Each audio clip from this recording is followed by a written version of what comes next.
네, 회의 시작하겠습니다.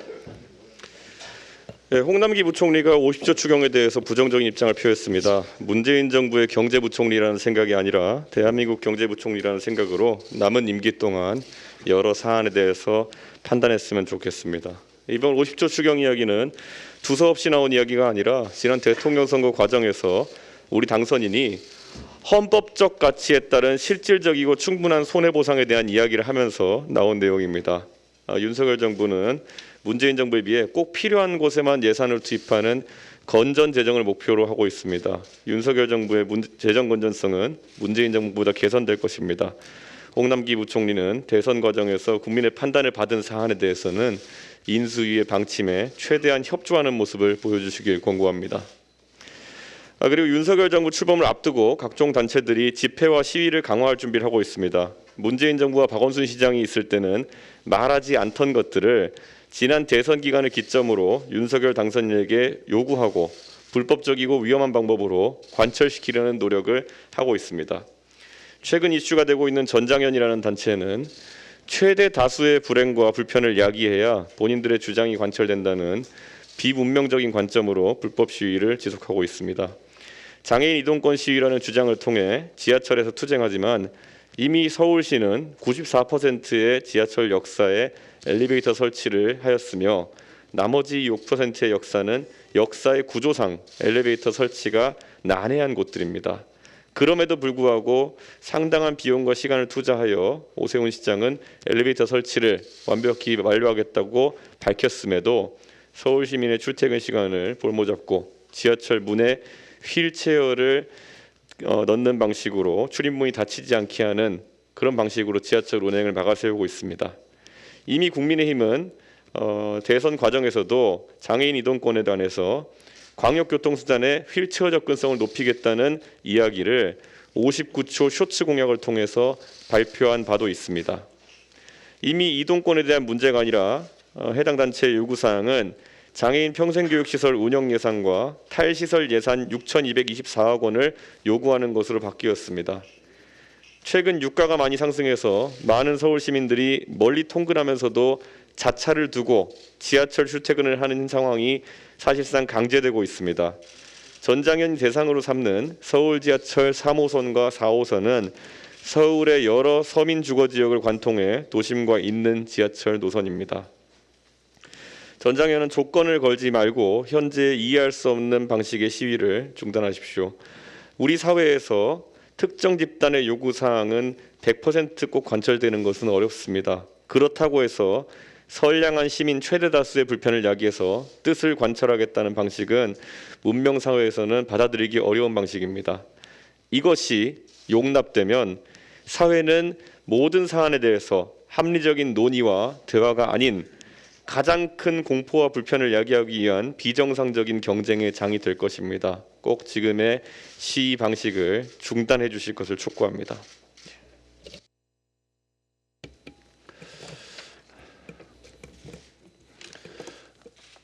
민주당은 지난 대선 기간 내내 윤석열 당선에 대한 근거 없는 의혹 제기와 인신 공격에만 당력을 집중했습니다.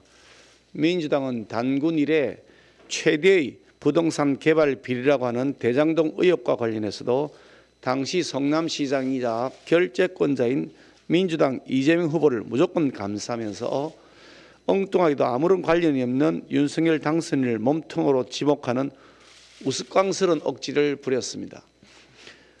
오죽하면 대선 직후 민주당 내에서도 상대 후보를 좀비 악마처럼 몰아붙여서 억지 주장을 하고 잡아먹으려 했다고 하는 자성의 목소리까지 나왔겠습니까?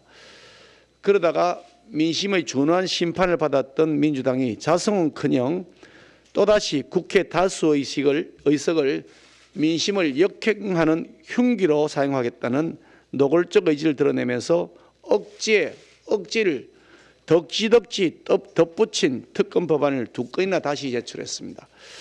민주당 주리로 등극한 이재명 지키기에 올인하기 위해 국회 권력까지도 온남용하겠다는 뜻으로 보입니다만 손바닥으로 하늘을 가리려는 어리석은 짓입니다. 민주당이 대선 기간 동안 반복했던 터무니없는 의혹의 재탕, 삼탕을 반복하면서 어떻게든 새 정부 출발에서부터 발목 잡아보겠다는 저희란 의도라는 사실을 삼척동자도 알 것입니다. 특히 특검법 발의에 참여한 민주당 의원 가운데는 대통령 당선인을 윤석열 씨라고 칭했던 인사도 포함되어 있습니다.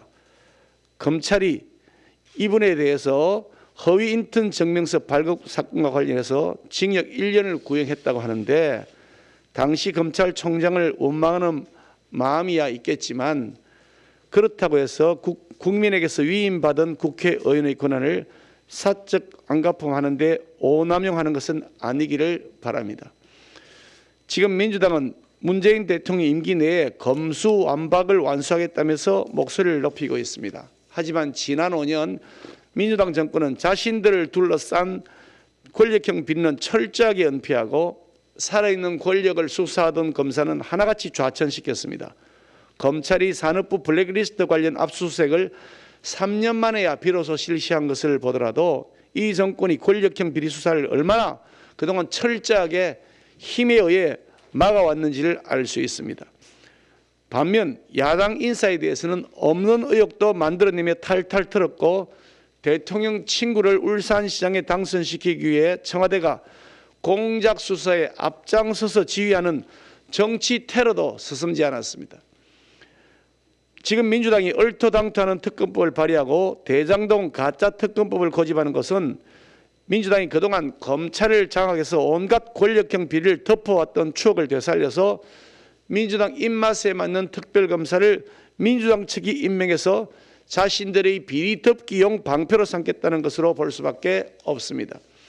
부끄러움도 모르고 염치도 없고 오만하고 독선적인 민주당의 이 본질적 DNA는 이제 거의 치료불능 수준에 이르러 있는 것으로 보여 참으로 안타깝습니다. 거대 제1야당답게 채통과 품위를 지키길 바라는 대다수 국민들의 기대에 이제는 민주당이 부응해 주실 것을 당부드립니다. 손바닥으로 하늘을 가릴 수는 없습니다. 계속해서 국민을 기만하고 꼼수 부리다가 더 큰 민심의 분노에 직면하게 될 것임을 잊지 마시기 바랍니다. 노정희 선관위원장에 대해서 다시 말씀드리겠습니다. 6일 지방선거는 새 정부 출범 후에 20여일 만에 치러집니다. 새 정부 출범과 함께 거소 투표자 신고가 5월 10일이고 후보자 등록은 5월 12일인 등 선거 일정이 바쁘게 돌아가는 만큼 선거관리 대책 마련이 매우 시급합니다. 그럼에도 노정희 선관위원장은 부실 투표 책임을 지고 사퇴하라는 국민 명령을 외면한 채 6일 지방선거를 자신이 치르겠다며 뻔뻔하게 버티고 있습니다. 노 위원장 체제에서 지방선거 관리가 제대로 될지에 대한 국민적 불신이 심각한 수준입니다. 국민 주권을 소쿠리에 내팽개쳐버렸던 소쿠리 투표 같은 부실 선거 관리에 대한 책임조차 질 줄 모르는 그 뻔뻔함의 끝이 어딘지 모르겠습니다.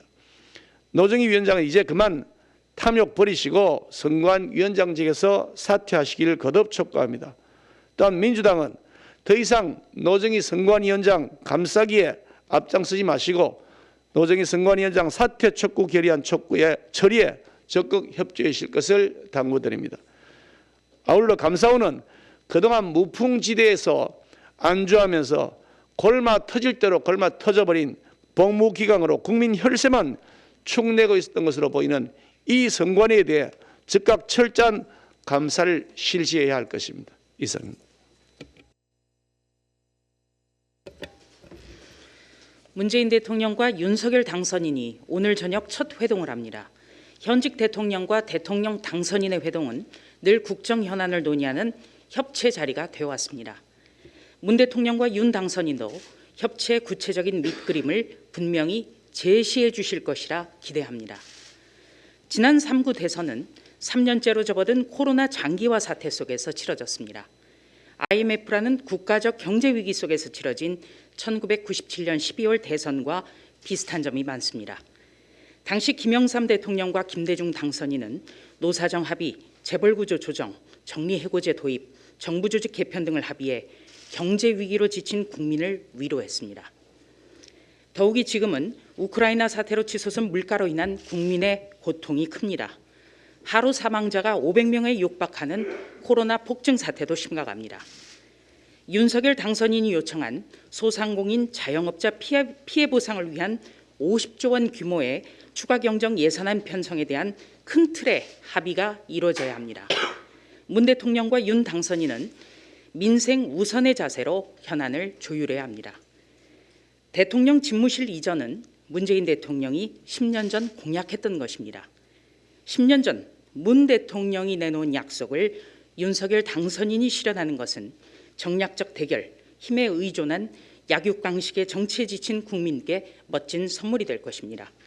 지금은 위기 극복을 위해 진영을 넘어선 초당적 대처가 필요한 시점입니다. 문재인 대통령과 윤석열 당선인이 회동이 이루어지는 오늘도 172석 더불어민주당의 태도는 씁쓸합니다.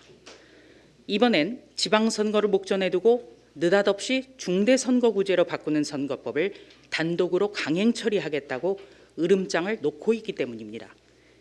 아무리 유권자를 우습게 한다 해도 선이라는 게 있어야 합니다. 자기 지역의 선거구가 어떻게 획정되고 어떤 후보가 출마할지 유권자가 알 필요 없다고 해서야 되겠습니까?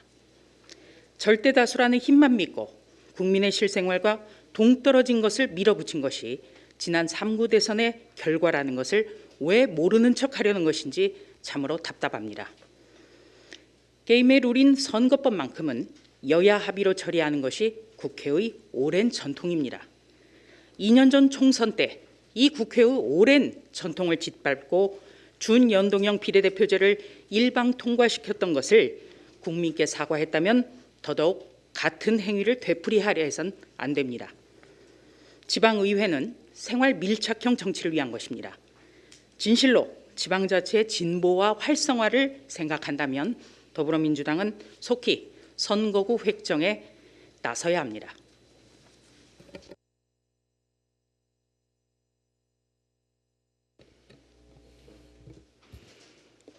제가 국민들께 브로치 얘기를 하게 될 거는 저도 상상을 못했었던 일인데요. 오늘 브로치 얘기를 좀 해야 되겠습니다. 요 며칠 사이에 많은 분들이 저에게 질문하시고 얘기하시는 가운데 김정숙 여사의 브로치가 진짜 2억이 넘는 거냐, 뭐 짝퉁은 2만 원 정도라는데 그다음에 진짜 옷값이 국가 기밀이냐. 그러면 국가 기밀이라면 임기 종료 이후에 사들인 장신구, 그다음에 옷, 핸드백이 있으면 핸드백, 신발, 이 모든 걸 다 반환해야 되는 것은 아닌가. 그다음에 특수활동비로 대통령 배우자의 이런 옷값 이런 걸 계산했다면, 등을 계산했다면 그 계산의 액수를 과연 대통령의 옷값 등 비용과 비교했을 때 더 과도하면 안 되는 건 아닌지, 이런 이야기들을 지금 계속 많이 질문들을 하고 계세요. 그래서 제가 왜 이런 일이 벌어졌을까 하고 생각을 해보니까 법원의 공개하라는 판결에 대해서 청와대가 공개하지 않겠다는 이유를 들이댄 게 국가 기밀이었기 때문에 아마 이런 일이 벌어진 거라고 저 혼자 생각을 했습니다. 과연 지금 삶이 너무 어렵고 코로나로 모든 국민들께서 지금 견디고 계시는 이 일상의 나날들 속에 이런 이야기들이 흉흉하게 나도는 게 과연 도움이 될까? 당연히 도움이 되지 않겠죠. 그래서 제가 직접 문재인 대통령께 말씀드리고 싶습니다. 문재인 대통령께서 2015년 당시 새정치민주연합 대표 시절에 하셨던 말씀이에요. 예산을 낭비를 막기 위해서 제대로 주재되고 감독되어야 하는 것이죠. 지금까지 막대한 특수활동비가 제대로 된 예산 심사 없이 사후 감독 없이 그렇게 마구 지출돼 왔지 않습니까? 이렇게 얘기하셨어요. 그 다음에 문재인 정부 처음 들어서면서 청와대와 민주당이 늘 하셨던 말씀입니다. 모든 정보를 투명하게 공개하겠다. 이렇게 국민들께 약속하셨어요. 정답은 바로 여기에 있습니다. 투명하게 공개해 주셨으면 합니다. 지금 국민들께서 너무 어렵게 견디시는 이 삶을 생각해서라도 이걸로 지지부진하게 더 얘기가 길게 가지 않도록 해주셨으면 합니다. 이상입니다. 지난주 중앙당 공천관리위원회가 출범했고 이번 주에는 17개 시도당 공천관리위원회가 최고위에서 의결될 예정입니다. 지방선거 승리의 핵심은 공정한 경쟁과 합리적 기준을 토대로 한 공천관리입니다. 오랫동안 지역사회와 국민을 위해 봉사할 준비를 마친 저희 당원분들께서 특히 국민의당과 합당이 진행되면서 공천 과정에서 되려 차별을 받는 것은 아닌지 걱정이 많은 것으로 알고 있습니다. 지선을 준비하는 당원분들께서 합리적인 근거 없이 배제되거나 차별받지 않도록 공천관리위는 공천관리에 만전을 기해 주십시오.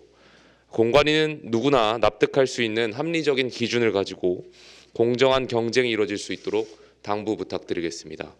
아울러 중대선거구제를 채택하고 있는 기초의원의 경우 가번 공천은 대부분의 지역에서 당선 가능성이 매우 높습니다.